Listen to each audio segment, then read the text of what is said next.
হাতে গোনা আর মাত্র কয়েকটা দিন, চারিদিকে ইতিমধ্যে শুরু হয়েছে পুজো প্রস্তুতি। কিন্তু পুজো মণ্ডপে কিভাবে পৌঁছবে প্রতিমা তা ভেবে কুল পাচ্ছে না হুগলি তারকেশ্বরের মির্জাপুরের মৃৎশিল্পীরা। খানাখন্দে ভরা রাস্তা, কোথাও জমেছে জল, ফলে ব্যবসায় মন্দ দেখা দিয়েছে মৃৎশিল্পীদের। এলাকায় বেশ কয়েকটি পরিবার দীর্ঘ অনেক বছর ধরে প্রতিমা তৈরির কাজ করে আসছেন।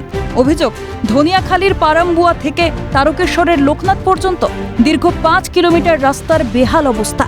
প্রশাসনকে জানিয়েও কোনো সুরাহা হয়নি। ফলে বেহাল রাস্তার কারণে অর্ডার দিয়েও প্রতিমা নেবেন না বলে দিয়েছেন বেশ কয়েকটি পুজো কমিটি। কিভাবে চলবে ব্যবসা, ঘিরে ধরেছে দুশ্চিন্তা।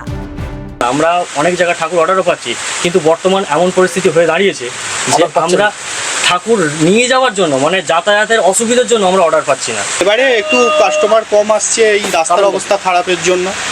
রাস্তার একদমই অবস্থা খারাপ, ট্রলিওয়ালা যারা ইঞ্জিন ভ্যানে করে ঠাকুর নিয়ে যাবে তারাও আসতে চাইছে না। হ্যাঁ, বেতন তো দিতে হয়, এবার একটু অর্ডার কমের জন্য তাদেরও মানে একটু অসুবিধা হচ্ছে, অত লোক নিয়ে কাজ করতে পারছি না। ভাঙাচোরা এই রাস্তা দিয়ে প্রতিমা নিয়ে গেলে মণ্ডপে পৌঁছানোর আগেই প্রতিমা নষ্ট হয়ে যেতে পারে বলে আশঙ্কা স্থানীয় ক্লাব কমিটির। পাশাপাশি স্থানীয় বাসিন্দাদেরও চলাফেরা করার খুবই সমস্যা হচ্ছে বলে জানান তিনি।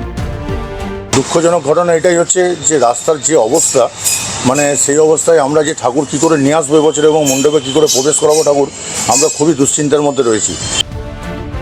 দ্রুত রাস্তা সারাইয়ের আশ্বাস দিয়েছেন তারকেশ্বর পঞ্চায়েত সমিতির সভাপতি কৃষ্ণা অধিকারী। আমরা কয়েকদিন পর থেকেই এই কাজটা ওখানে শুরু করার আমরা চিন্তা ভাবনা নিয়েছি। মহালয়ার আগে প্রাথমিকভাবে রাস্তা সারাই হবে বলে জানিয়েছেন বালিগড়ি 1 নম্বর পঞ্চায়েত প্রধান। পুজোর পর রাস্তা মেরামতির কাজ শুরু হবে বলে জানান তিনি। আমি এখন এই প্রাথমিক এই মহালয়ার ঠিক আগেটাতেই আমি ওই রকম ভাবে গোটা রাস্তা যেখানে ভেঙেছে আমি দিয়ে দেবো। ইটের ছোট ছোট ইট আর ঘাস ওগুলো সব প্রসেসিং চলছে। অবশ্যই পুজোর পরই হয়তো কাজ শুরু হবে।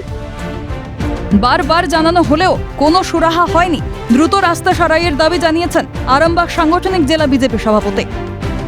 দীর্ঘদিন ধরে এটা প্রশাসনের কাছে জানানো হয়েছে, কোনোরূপ সুরাহা হয়নি।